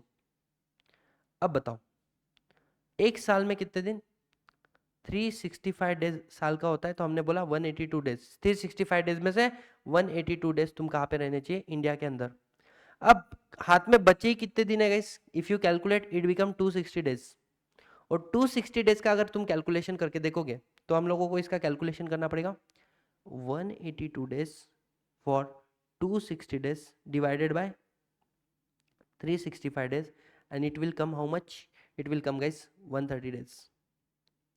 अगर आपकी कंपनी बन रही है in the month of July, तो जब आपका 31 मार्च 2026 आएगा, कम से कम एक तो भी डायरेक्टर ऐसा होना चाहिए जिसका स्टे इन इंडिया कितना होगा, 130 डेज होगा। गाइस बताओ क्या आपको ये वाला बात समझ में आया, यस और नो। तो यहाँ पे खत्म हो जाता है आपका प्रोविजन कौन सा, रेसिडेंट डायरेक्टर के बारे में। एक बार आप यहाँ पर आ जाओ, रेसिडेंट डायरेक्टर के बारे में पढ़ लो, क्या लिखा हुआ है, इन case of section number 149 subsection 3 at least 1 resident director होना चाहिए, किसमें, एवरी कंपनी 182 डेज, है ना।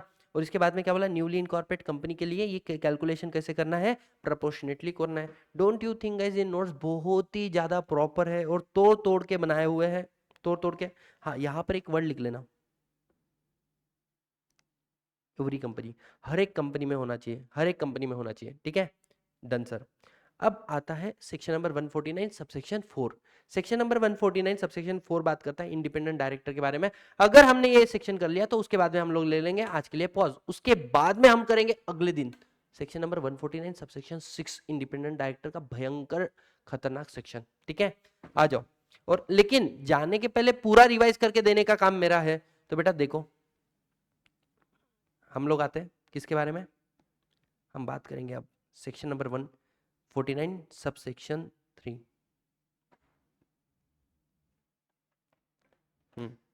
Section number 149 sub section 4। Section number 149 sub section 4 क्या बोलता है, एप्लीकेबिलिटी ऑफ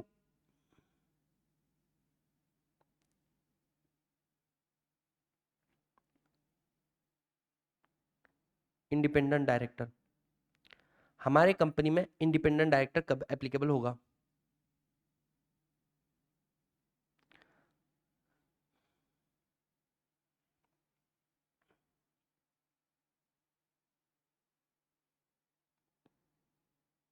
सर मेरी कंपनी प्राइवेट कंपनी है, बताओ क्या मुझे women direct independent director applicable होगा, नॉट एप्लीकेबल। हाँ अब ये बात हमेशा याद रखना, same limit for audit committee, nomination remuneration committee. आगे जाके सेक्शन नंबर 177 पढ़ेंगे ऑडिट कमिटी, सेक्शन नंबर 178 पढ़ेंगे नॉमिनेशन रेमुनरेशन कमिटी, उनके लिए भी सेम लिमिट है, इसलिए याद रखना। अब सर पब्लिक कंपनी की बात करते हैं। अगर मेरी पब्लिक कंपनी क्या है, इफ इट इज लिस्टेड या फिर अनलिस्टेड, अगर आपकी पब्लिक कंपनी गाइज है लिस्टेड तो आपको एप्लीकेबल हो जाएगा इंडिपेंडेंट डायरेक्टर। और कितने इंडिपेंडेंट डायरेक्टर चाहिए उसके बारे में नीचे लिखता हूं मैं, बोलते हैं 1/3 of total number of director, TNOD मतलब total number of director should be independent director, 1/3 of total number of director should be independent director. लेकिन सर मेरी कंपनी अनलिस्टेड कंपनी है, तो देखो आपका पेड अप शेयर कैपिटल, आपका turnover, या फिर आपकी एग्रीगेट में बोरोइंग, चाहे वो लोन के फॉर्म में हो, चाहे वो डिपॉजिट के फॉर्मेट में हो, किसी भी फॉर्मेट में हो, ठीक है। अगर आपका पेड अप शेयर कैपिटल कितना है गाइस, 10 करोड़ और मोर, टर्नओवर आपका है 100 करोड़ और मोर, और बोरिंग एक्सीडिंग 50 करोड़, यहाँ पे 50 करोड़ और मोर नहीं लिखा है, इसलिए इस चीज को कर लेना हाईलाइट, सब दूर। समझ में आ रहा है? तो बोला है अगर आप एक अनलिस्टेड कंपनी हो और अगर आपकी कंपनी में से इन तीनों में से कोई भी कंडीशन सेटिस्फाई हो जाती है, at you should have at least two, at least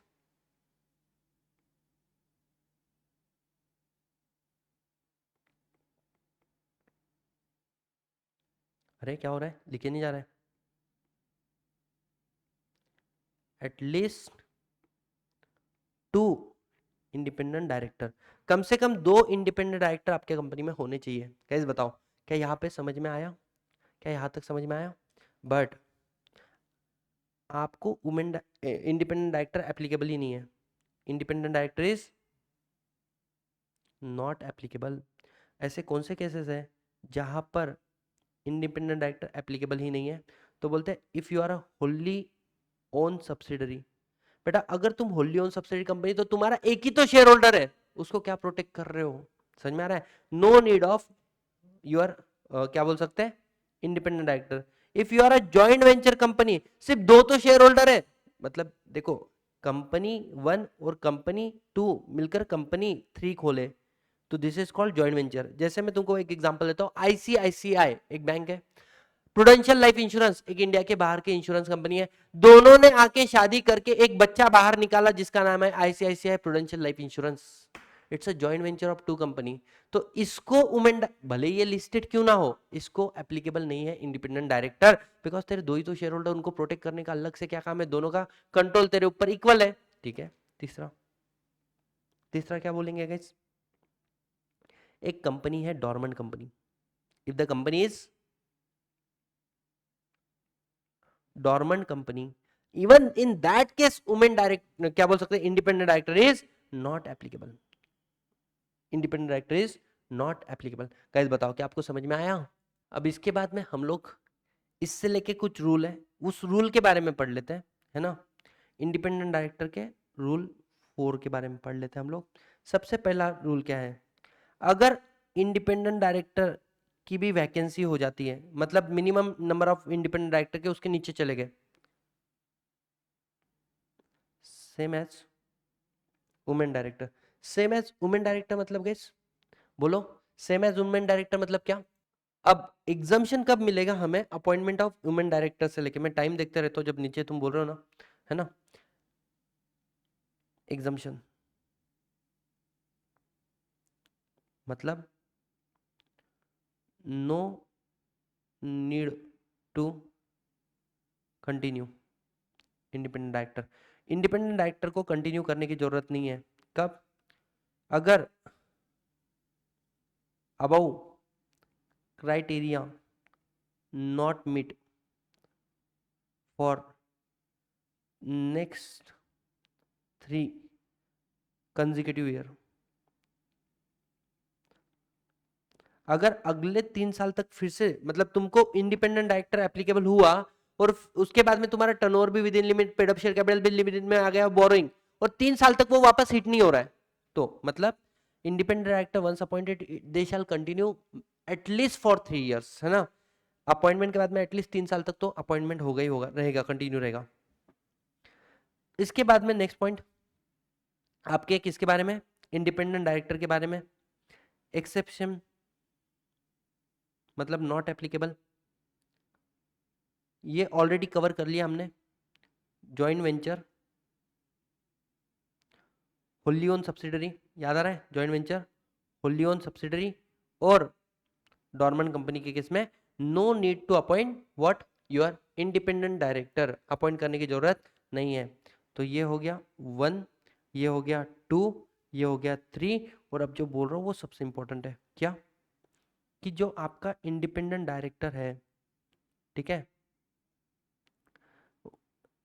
number, independent director का नंबर वर्सेस ऑडिट कमिटी के का जो इंडिपेंडेंट डायरेक्टर का नंबर है, तो इन दोनों में आ गया conflict. So in that case company need to appoint higher number of independent director, higher number of independent director. Sir इसका मतलब क्या है, इसका मतलब क्या है, देखो एकदम आराम से मैं तुमको समझाता हूँ। कुछ एक एग्जांपल लेके चलता हूँ मैं। पहले तो हमको याद है क्या, लिस्टेड कंपनी में कितने इंडिपेंडेंट डायरेक्टर होने चाहिए, 1/3, और अदर कंपनी में कितने बोले थे, 2। ऑडिट कमिटी में क्या है, आपके पास मिनिमम 3 डायरेक्टर होने चाहिए, जिसमें से मेजॉरिटी क्या होने चाहिए, इंडिपेंडेंट। मतलब ऑडिट कमिटी में अगर 10 डायरेक्टर है तो 6 तो कम से कम क्या होने चाहिए, इंडिपेंडेंट। ऑडिट कमिटी में 4 डायरेक्टर है तो कितने, 3 कम से कम इंडिपेंडेंट। 3 डायरेक्टर तो 2 कम से कम इंडिपेंडेंट होने चाहिए। समझ में आ रहा है यस और नो? तो इसके लिए मैं आपको एक एग्जांपल कवर करता हूं, लिखना एग्जांपल, ठीक है।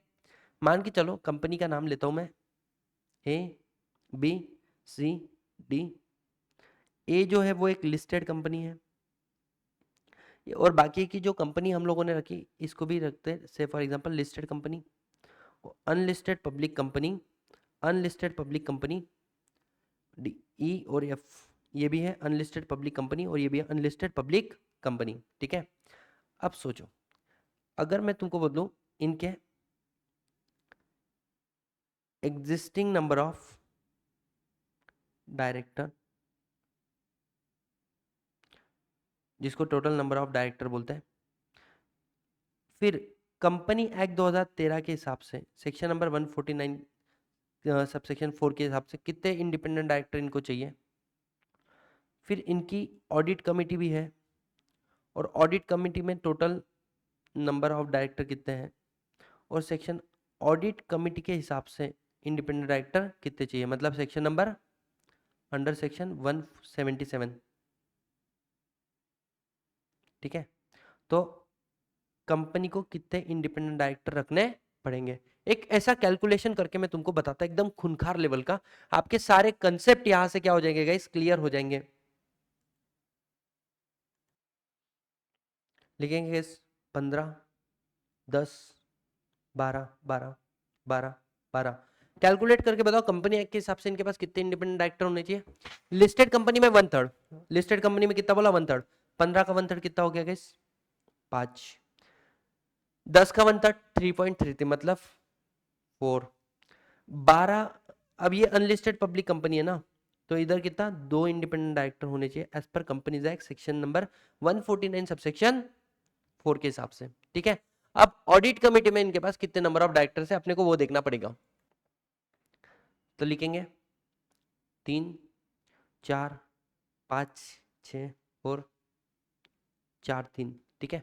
अब देखो ऑडिट कमेटी में 3 डायरेक्टर है तो मेजोरिटी क्या होनी चाहिए, इंडिपेंडेंट। मतलब कितने इंडिपेंडेंट होने चाहिए गाइस, 2 डायरेक्टर तो भी इंडिपेंडेंट होने चाहिए, ठीक है।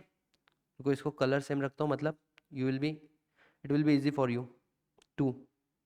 अच्छा 4 डायरेक्टर इंडिपेंडेंट है, मतलब कितने इंडिपेंडेंट होने चाहिए, 3।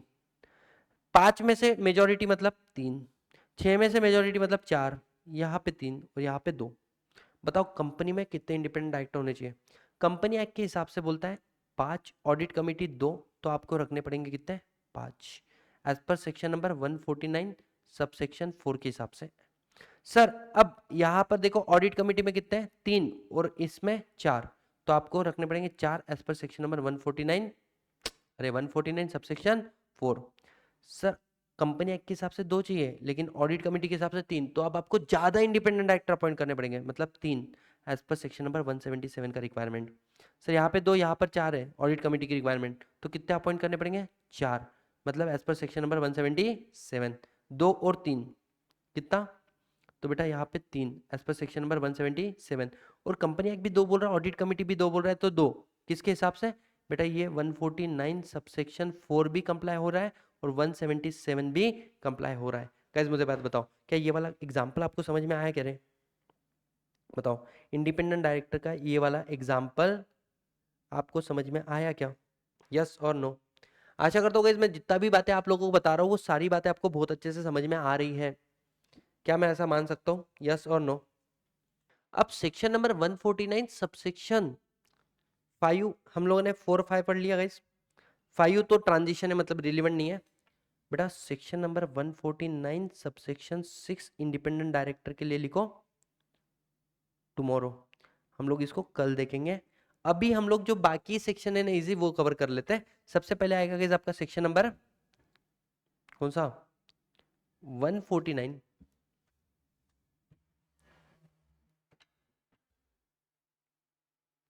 Sub section number 7। अब देखो इंडिपेंडेंट डायरेक्टर को अपॉइंट करोगे तो आपको देखना पड़ेगा वो 10 कैटेगरी में नहीं आना चाहिए।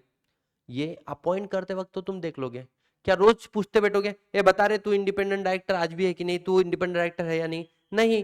तो इसलिए बोला है कि जो आपका इंडिपेंडेंट डायरेक्टर है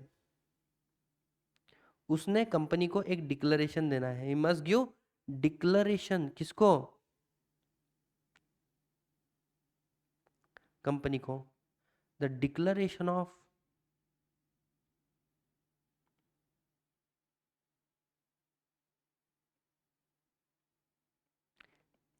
इंडिपेंडेंस, कि वो क्या है, वो इंडिपेंडेंट है। और बेटा ये डिक्लेरेशन आपको कब देना है, मैं लिखूंगा 3 टाइम्स। सबसे पहले first board meeting after appointment, जैसे ही आप अपॉइंट हुए उसके बाद वाली फर्स्ट बोर्ड मीटिंग में दे देना। इसके अलावा सर, इसके अलावा गाइज आपको देना है first board meeting every financial year. और इसके अलावा when there is a change in circumstances, कुछ सर्कमस्टांसेस चेंज हुए विच अफेक्ट हिज इंडिपेंडेंस। अगर कुछ सर्कमस्टांसेस चेंज हुए जिसके वजह से उसका ही इज नो मोर इंडिपेंडेंट और या उसका इंडिपेंडेंस अफेक्ट हो रहा है, मानो कंपनी के प्रमोटर की लड़की से शादी कर लिया, daughter husband is a relative, है ना, तो बोलने का मतलब क्या है, सो इन दैट केस आपका स्टेटस अफेक्ट हो रहा है तो आपको ये बताना पड़ेगा। तो नेक्स्ट पॉइंट क्या बोलता है कि इंडिपेंडेंट डायरेक्टर ने क्या देना है, इंडिपेंडेंस देना, डिक्लेरेशन देना है, ठीक है। नेक्स्ट पॉइंट क्या बोलता है सेक्शन नंबर 149 सबसेक्शन 8, 149 सबसेक्शन 8। बेटा 8 का आधा क्या होता है 4, बस आपको कंप्लाई करना पड़ेगा शेड्यूल नंबर 4। शेड्यूल 4 क्या है, code of independent director. Independent director ने कैसे रहना चाहिए कंपनी में, उसका कोड ऑफ कंडक्ट लिखा हुआ है, you have to comply with the code of conduct of independent director. Section number 149 ये भी इंपॉर्टेंट है। इंडिपेंडेंट डायरेक्टर को क्या नहीं मिलेगा और क्या मिलेगा, क्या नहीं मिलेगा कभी भी, ESOP employ stock option plan जो होता है वो इंडिपेंडेंट डायरेक्टर को नहीं मिलेगा। मतलब भविष्य में हम आपको शेयर देंगे हमारे 1000 रुपए के 100 रुपए में, will you like to purchase, बेटा उसका इंडिपेंडेंस खो जाएगा, है ना, इसलिए उसको ईसॉप तो कभी नहीं मिलेगा, स्टॉक ऑप्शन तो कभी नहीं मिलेगा। अब मैं तुमको एक बात बताता हूँ यार, मैं लॉ पढ़ा था एक सर से, Vikrant Kelkar sir, company law, उनका पढ़ाने का तरीका इज ऑल टुगेदर डिफरेंट। अब तुमको समझ में आ रहा है मैं इतना डिटेल तुमको क्यों बता रहा हूँ, बिकॉज ये तो कुछ भी नहीं उनके सामने, उन्होंने जिस लेवल से पढ़ाया था, बाय गॉड क्या बताऊं, मतलब ही वॉज लाइक कि कंपनियां कैसे नहीं पढ़ाते थे, ही वॉज मतलब उनका पूरा बेरक लन था। जैसे अभी मैं तुमको बता रहा हूँ इस प्रोविजन सेक्शन में क्या आ रहा है, उनका लन था। वो हम लोगों को बोलते थे कंपनी एक्ट पढ़ो, दोनों हाथ से दोनों मोबाइल में अलग अलग गेम खेल रहे हैं, मतलब ही is a real life virus, 3 idiot के, जो अपनी बुद्धि को इतनी चालना, और उसमें अगर मैंने कुछ गलत बोल दिया तो रुका देंगे तुमको। आज के दिन में फिक्टिशियस लगता होगा, तुम कभी किसी को पूछना सीनियर मोस्ट मेंबर अगर पुणे में रह गए, विक्रांत केलकर सर कैसे थे, he is a CS, he is a CMA, he is a CMA from US UK, he is a MPhil हो चुका है, पीएचडी होल्डर है, एमबीए इन फाइनेंस, क्या नहीं what not, NET SET clear है, नेक्स्ट लेवल, एलएलबी एलएलएम, अलग level का बंदा। तो he used to do one thing, वो हमें ना क्या करते थे, कंपनी के एनुअल रिपोर्ट लाके देते थे, बोलते थे इसको पढ़ो। तो मेरे पास आई थी कंसिस्टेंट की रिपोर्ट, और बोलते थे तुम कंपनी लॉ को रियल सेंस में तभी समझ सकते हो जब तुम इन रिपोर्ट्स को पढ़ोगे और उसके ऊपर कंपनी एक्ट के प्रोविजन कैसे एप्लीकेबल हो गए। इधर सेक्शन 149 सबसेक्शन 5 दिखाना, उधर जाके सेक्शन 149 सबसेक्शन 1 जाके पढ़ो, तो तुम समझ पाओगे अरे ये बोलना क्या चाहते हैं। तो और ही वाज लाइक कि क्वेश्चन जैसे तुमने पढ़ा 149, क्या समझ में आया सतीश बता, मैंने 10 बातें बताई, बस क्या पागल है क्या, और वो 25 बातें और बताते थे, ये नहीं ध्यान में आया क्या, ये नहीं ध्यान में आया क्या, ये नहीं ध्यान में आया क्या, ये नहीं ध्यान के, बेटा he took 6 month to teach only 2 chapter, section number 149 से लेके सेक्शन नंबर 195, ये दो इतने सेक्शन पढ़ाने के लिए 6 महीने का समय लिया था उन्होंने। उसके बाद में बैच अनाउंस कर दिया तुम्हारा खत्म। मैंने बोला सर 19 चैप्टर नहीं पढ़ाया आपने और आपने बैच खत्म कर दिया, ऐसे कैसे? बोले पागल है क्या, मैंने तेरे को लॉ पढ़ना सिखाया या मैंने तेरे को लॉ पढ़ाया? लॉ पढ़ना। बोले पढ़ना फिर। तो मेरे को एक सीन याद आता है, मैंने सर को क्या किया था, कंसिस्टेंट की रिपोर्ट में मेरे को देखा था जो इंडिपेंडेंट डायरेक्टर है उसको ईसॉप मिला था। मैंने बोला सर ये कैसे, क्या कंपनी एक्ट तो बोलता है कि इंडिपेंडेंट डायरेक्टर को स्टॉक ऑप्शन नहीं मिल सकता। तो ही वाज लाइक अरे भाई थी, इसको कब मिला है? 1956 एक्ट था ना, कंपनी एक्ट 2013, तब मिला है। कंपनी एक्ट 2013 आने के बाद में नहीं मिल सकता, लेकिन पहले अलाउ था। And therefore and he was like इसी के लिए मैं तुमको क्या पढ़ने को लगाता हूँ, बोले एनुअल रिपोर्ट, कि तुम ये पढ़ो, तुम ये डाउट करो और मुझे पूछो, तो आंसर देने में बोले मेरे को मजा आ रहा है। जस्ट इमेजिन यार, है वो अभी भी मेरे को मिलते हैं ना। एक बार मेरी वाइफ के साथ में था मैं, वो मिले मिले मेरे को, इतना मारा रे उन्होंने, ऐसा ऐसा भाई थी क्या बोलता, भाई थी कैसा है, भाई थी ऐसा ऐसा करके करके। श्रुति वॉज हैंग, अबे कौन है तेरे को इतना मारे जा रहा हो, तू पीटे जा रहा पीटे जा रहा पीटे जा रहा। मैंने बोला ये इनके पिटाई की वजह से अपन कुछ तो है आज जीवन में, ठीक है ना। तो बस मैं उनके जैसे नहीं हूं, मैं अपने लेवल पे बेस्ट हूँ, वो अपने लेवल पे बेस्ट है, ठीक है। चलो, तो क्या क्या नहीं मिलेगा? स्टॉक ऑप्शन तो आपको कभी नहीं मिलेगा। हाँ, क्योंकि आप इंडिपेंडेंट डायरेक्टर, आपको क्या मिल सकता है? सिटिंग फीस मिल सकता है। हाँ, आपको रीइंबर्स करेंगे हम लोग expense of attending meeting, meeting को अटेंड करने का जो भी एक्सपेंस है वो मिल जाएगा। या आपको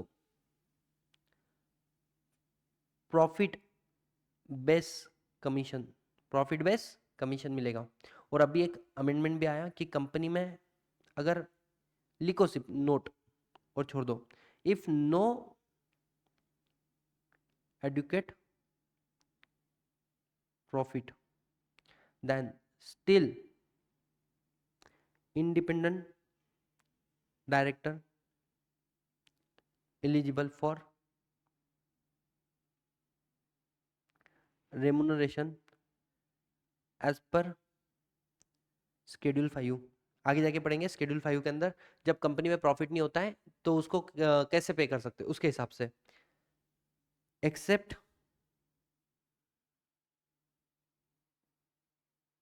रेमुनरेशन, यहाँ पे एरो करो,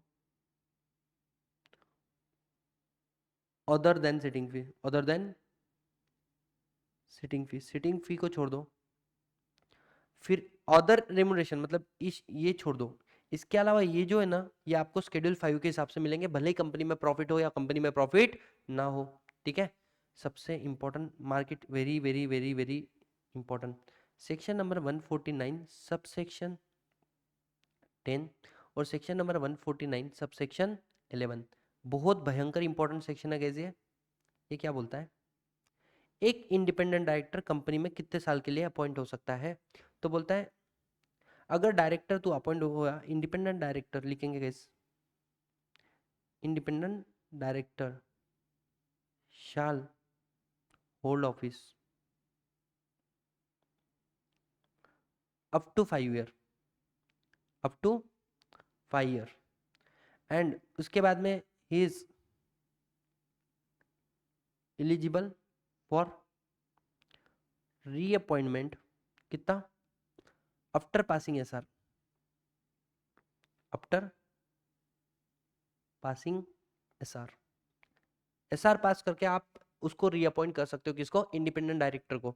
मतलब सुनो ना, पहले 5 साल अपॉइंट जब किया था ना, ओआर लगेगा, जब उसको रीअपॉइंट करेंगे ना, एसआर लगेगा, ठीक है।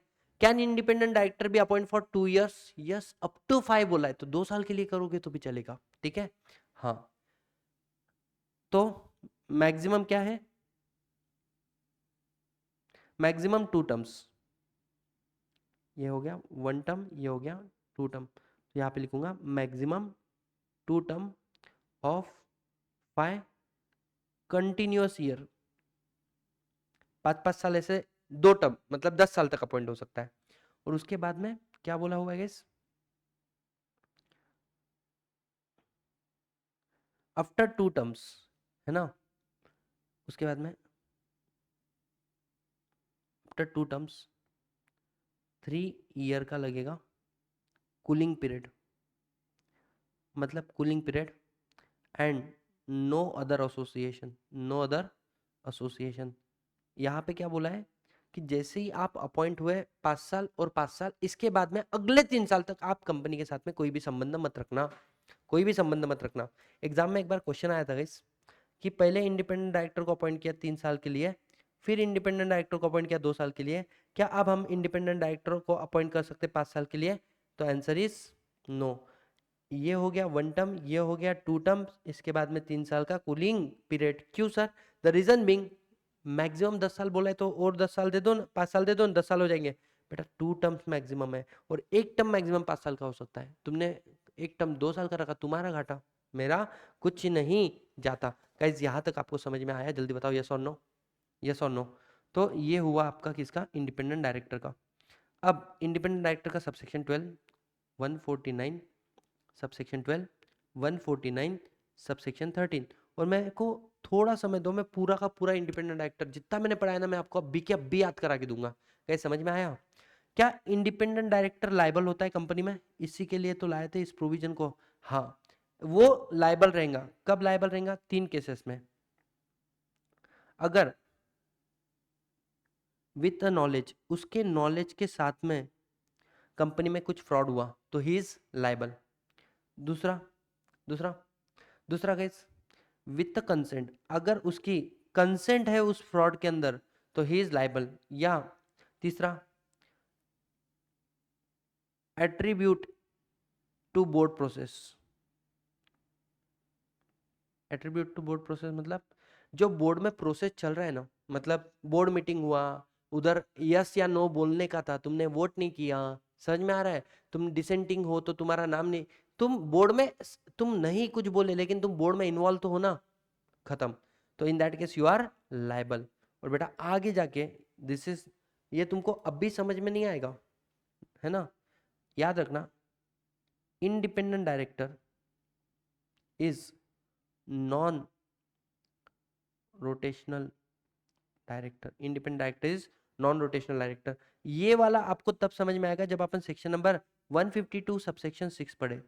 अब मैं तुमको पूरा का पूरा इंडिपेंडेंट डायरेक्टर क्या करा के देता हूँ गाइस, याद करा के देता हूँ। एक मैंने समरी बनाया है, ठीक है? रुको, जस्ट होल्ड ऑन ना। अब जो भी अपन ने पढ़ा उसको मैं समझ देखो कैसे करता हूँ एकदम आराम से, ठीक है?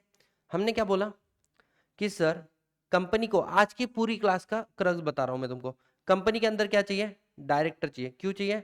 नंबर ऑफ शेयर होल्डर ज्यादा है, company separate legal entity, artificial person है, खुद काम नहीं कर सकती, तो रिक्वायरमेंट है 149 के अंदर आपको ओपीसी में 1 डायरेक्टर, प्राइवेट में 2 डायरेक्टर और पब्लिक कंपनी में 3 डायरेक्टर चाहिए। मैक्सिमम 15 लगेंगे, 15 के बियॉन्ड जाने के लिए आपको एसआर पास करना पड़ेगा, ठीक है? हमने 3 डायरेक्टर बोले। वुमेन डायरेक्टर याद करना, वुमेन डायरेक्टर कब एप्लीकेबल होती है? लिस्टेड कंपनी या unlisted company, paid up share capital कितना हो आपका? 100 300, याद आ रहा है गाइस? और गाइस एक बार न्यूली कंपनी न्यूली इनकॉर्पोरेट हुई, वुमेन डायरेक्टर एप्लीकेबल है, 6 महीने में अपॉइंट कर दो। सर वुमेन डायरेक्टर का वैकेंसी हुआ, नेक्स्ट बोर्ड मीटिंग हो 3 month whichever is later, है ना? उसके बाद में रेसिडेंट डायरेक्टर कब बोलोगे? हर एक कंपनी में होना चाहिए। Stay in India 182 days during the financial year होना चाहिए। और न्यूली इनकॉर्पोरेट कंपनी में प्रोपोर्शनेटली कैलकुलेट करना। सर इसके अलावा पढ़ा था इंडिपेंडेंट डायरेक्टर एप्लीकेबिलिटी क्या है? लिस्टेड कंपनी में 1/3 of total number of director, और in case of unlisted company 100 क्या बोलते हैं 10 100 और 50, मतलब 10 करोड़ और more paid up share capital, 50 crore more turnover, या एक्सीडिंग 50 करोड़ आपका एग्रीगेट बोरोइंग होता है। तो ऐसे केस में 2 इंडिपेंडेंट डायरेक्टर चाहिए। लेकिन एक बार अपॉइंट हुआ तो 3 साल कंटिन्यू वो काम करेंगे, ठीक है? अगर सपोज इंटरमीडिएटरी वैकेंसी आ गई तो सेम एज वुमेन डायरेक्टर हो जाएगा। टेन्योर कितना होता है? पहला 5 साल का मैक्सिमम, दूसरा 5 साल का हो सकता है रीअपॉइंटमेंट, बट इसके लिए आपको करना पड़ेगा एसआर पास, और उसके बाद में आता है कूलिंग पीरियड, और कूलिंग पीरियड के बाद में वापस ओआर एसआर चालू रखो अपना। सर इंडिपेंडेंट डायरेक्टर की कुछ बातें। इंडिपेंडेंट डायरेक्टर आपको कोड ऑफ कंडक्ट फॉलो करना है, आप इसॉप के लिए एंटाइटल नहीं हो, आप रिटायर बाय रोटेशन नहीं हो गए, आपको 3 साल में मतलब 3 बार आपको क्या देना है? Declaration of independence. कब कब? अपॉइंटमेंट के बाद वाली फर्स्ट बोर्ड मीटिंग, उसके बाद में नेक्स्ट एवरी फाइनेंशियल ईयर का first board meeting, and when there is a change in the circumstances. Guys समझ में आया? और कल हम लोग पढ़ेंगे इंडिपेंडेंट डायरेक्टर का ये वाला definition. Don't you think guys जो मुझे पढ़ाने के लिए लगभग 1 1.5 घंटा लगा, उस चीज को मैंने समझ देखो कितना इजीली कर दिया। ऐसे ही आपका पूरा का पूरा लॉ सम अप होने वाला है। लाइक करो ना यार वीडियो को, कमेंट करो ना, ठीक है। So thank you so much, see you all in the next video. तब तक के लिए अपना ध्यान रखिए और जीवन में आगे बढ़िए। Wish you all the very best, है ना। मिलते हैं गाइस अगले क्लास के अंदर।